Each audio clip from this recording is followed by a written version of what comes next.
Bismillahirrahmanirrahim. Assalamualaikum warahmatullahi wabarakatuh. Alhamdulillahi rabbil alamin.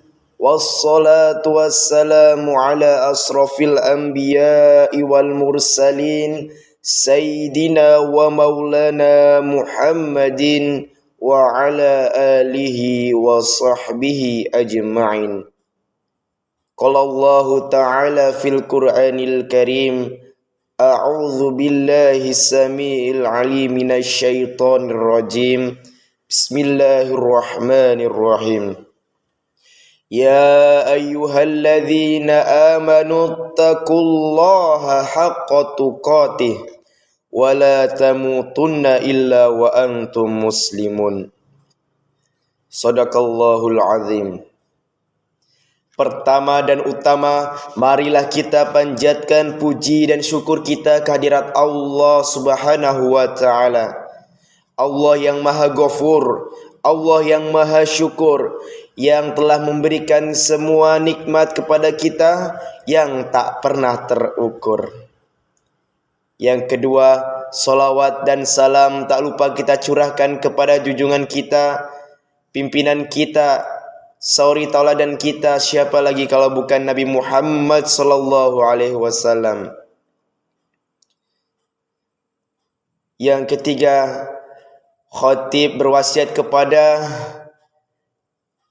jamaah semua, khususnya kepada diri khatib sendiri, agar senantiasa ittaqullah, bertakwa kepada Allah Subhanahu wa taala dengan takwa yang sebenar-benarnya, menjauhi segala larangannya dan mendekati perintah-perintah yang telah Allah perintahkan kepada kita semua.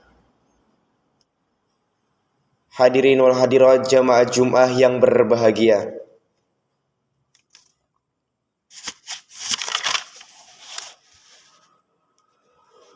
Sebagaimana telah kita bersama ketahui,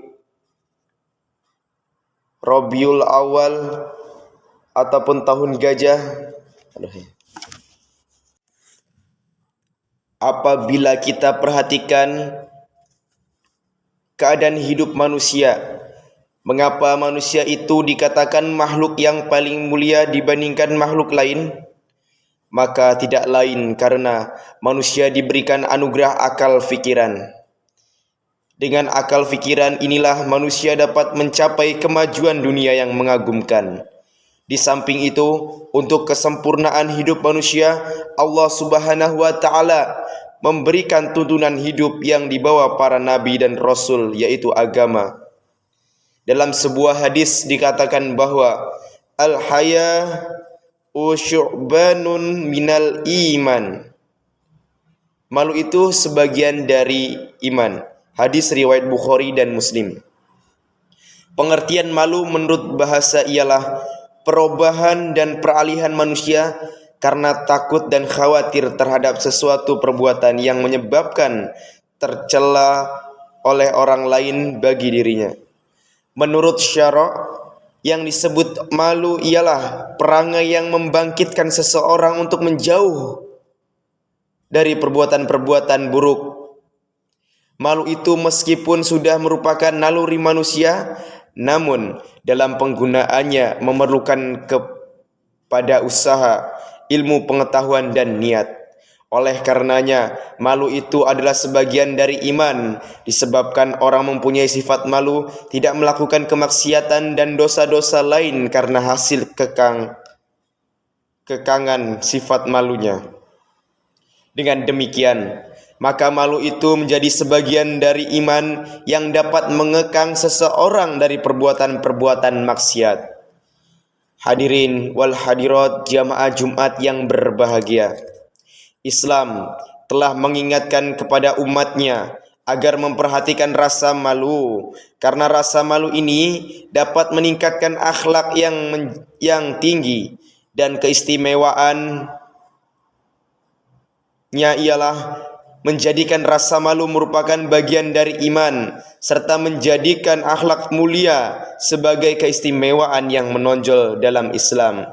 Rasulullah Shallallahu Alaihi Wasallam bersabda dalam hadisnya, Inna likulli dinin khuluqa wa khuluqul islamil haya, rawahul Malik.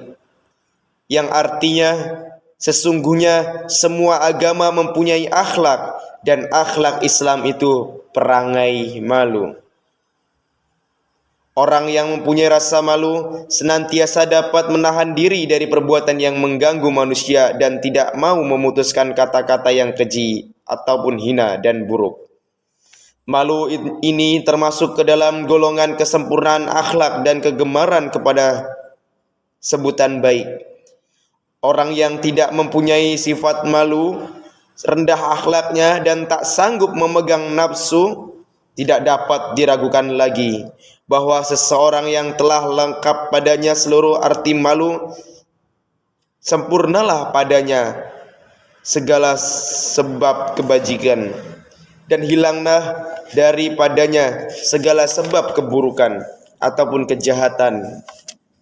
Nabi Muhammad SAW adalah seseorang yang tinggi perangainya, paling mulia akhlaknya, paling tinggi ketaatannya kepada segala perintah Allah Subhanahu wa taala dan segala tugas kewajiban kemasyarakatannya, dan selalu menahan diri dari segala larangannya. Begitulah pemalunya, sehingga gadis yang sedang berada di kamarnya sendiri atau gadis dalam pingitan yang sudah tidak dikhawatirkan lagi fitnahnya pun beliau merasa malu. Apalagi bila si gadis berada di luar kamar, terlebih lagi apabila dia berada di jalan berkeliaran di waktu malam dengan bersendirian. Memang peranan malu sangat berpengaruh hadirin terhadap pribadi seseorang. Maka banyak atau sedikitnya di dalam melakukan pelanggaran adalah tergantung pula dengan rasa malunya. Oleh karenanya, sifat malu wajib diterapkan oleh setiap mukmin dimanapun dan siapapun dia berada. Sebagai contoh hadirin, kebiasaan yang misalnya janganlah dengan seenaknya mengenakan celana dalam saja dengan terbuka dua pahanya, keluar masuk kamar tidur atau kamar mandi, sedangkan anak-anak gadisnya berada di rumah, apalagi dapat melihatnya. Bagi ibu rumah tangga, janganlah di rumah menggunakan BH dengan kebaya pendeknya, bersantai duduk-duduk dengan puteranya yang sudah puber. Semuanya pergaulan rumah tangga juga merupakan pelanggaran terhadap larangan agama yang tentunya saja ada hisabnya di kemudian hari. Sidang Jum'ah yang berbahagia, sifat malu terbagi menjadi tiga. Yang pertama, malu kepada dirinya sendiri. Yang kedua, malu kepada manusia. Dan yang terakhir, malu kepada Allah. Tiga macam malu ini merupakan sendi kebaikan dan pokok dasar yang utama dalam Islam. Sebagaimana Rasulullah SAW bersabda, Al-haya'u khairu kulluh. Mempunyai rasa malu seluruhnya menjadi baik. Rawahul Bukhari dan Muslim. Malu kepada dirinya sendiri.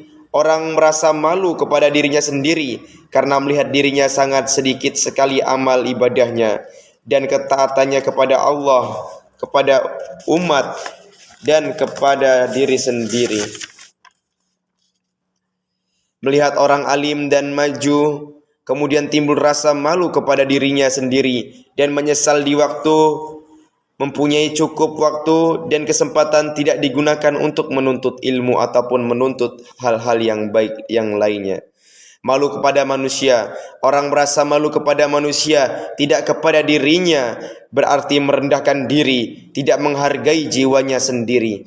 Apabila seseorang malu kepada manusia, tertahan juga dirinya dari mengerjakan kejahatan, maka walaupun ia tidak memperoleh pahala yang sempurna, lantaran malunya itu bukan kepada Allah, namun dapat juga diharap kebaikan untuknya dari Allah karena terpeliharanya dari kejahatan, walaupun karena malu kepada manusia. Malu kepada Allah itu menimbulkan kesan-kesan yang baik. Apabila seseorang malu kepada Allah, berbahagialah hidupnya.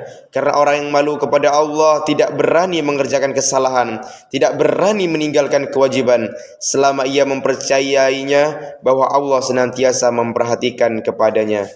Allah Subhanahu wa Ta'ala telah berfirman dalam Al-Quran surah Al-Anfal ayat 2. A'udzu billahi minasy syaithanir rajim. Bismillahirrahmanirrahim. Innamal mu'minuna alladzina idza dzukirallahu wajilat qulubuhum wa idza tuliyat alaihim ayatuhu wazadathum imana wa ala rabbihim yatawakkalun.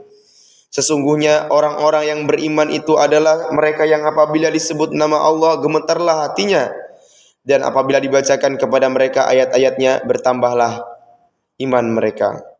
Ayat di atas menunjukkan bahwasanya seorang mukmin akan merasa malu apabila membandingkan kedudukan dirinya dengan kekuasaan Allah yang maha besar, apalagi kalau ia berbuat sesuatu yang menentang keagungan Allah Subhanahu wa Ta'ala. Barakallahu li wa lakum fil Qur'anil azim wa nafa'ani wa iyyakum bima fihi minal ayati wa zikril hakim wa taqabbal minni wa minkum tilawatahu innahu huwas samiul alim. Alhamdulillahi hamdan katsiran kama amar. Ashhadu an la ilaha illallah wahdahu la syarika lah. Wa ashhadu anna Muhammadan abduhu wa rasuluh ya nabiyya ba'da. Qala Allah ta'ala fil Qur'anil Karim. A'udzu billahi minasy syaithanir rajim. Bismillahirrahmanirrahim. Ya ayyuhalladzina amanu taqullaha haqqa tuqatih wa la tamutunna illa wa antum muslimun. Wa'lamu anna Allah ta'ala sallallahu ala nabiyil qadiman faqala ta'ala wa lam yazal qaila aliman wa amira hakiman tanbiha lakum wa ta'liman wa tashrifan liqadrihi nabihi wa ta'ziman. Inna Allaha wa malaikatahu yusalluna 'alan nabi ya ayyuhalladzina amanu sallu 'alaihi wa sallimu taslima. Allahumma salli ala Sayyidina Muhammad wa ala ali Sayyidina Muhammad kama sallaita ala Sayyidina Ibrahim wa ala ali Sayyidina Ibrahim innaka Hamidum Majid. Allahumma ighfir lil muslimina wal muslimat wal mu'minina wal mu'minat al ahya'i minhum wal amwat. Allahumma inna nas'aluka salamatan fid dini wad dunya wal akhirah wa afiyatan fil jasadina wa ziyadatan fil ilmina wa barakatan fi rizqina wa taubatan qabla al maut wa rahmatan indal maut wa maghfiratan ba'dal maut. Allahumma hawin alaina fi sakaratul maut wan najata minan nar wal afa indal hisab. Rabbana zalamna anfusana wa illam taghfir lana wa tarhamna lanakunanna minal khasirin. Rabbana atina fid dunya hasanah wa fil akhirati hasanah wa qina azabannar. Ibadallah, innallaha ya'muru bil 'adli wal ihsan wa idzal qurba wa yanha 'anil fahsya'i wal munkar wal baghi ya'izukum la'allakum tadhakkarun. Aqimus shalah.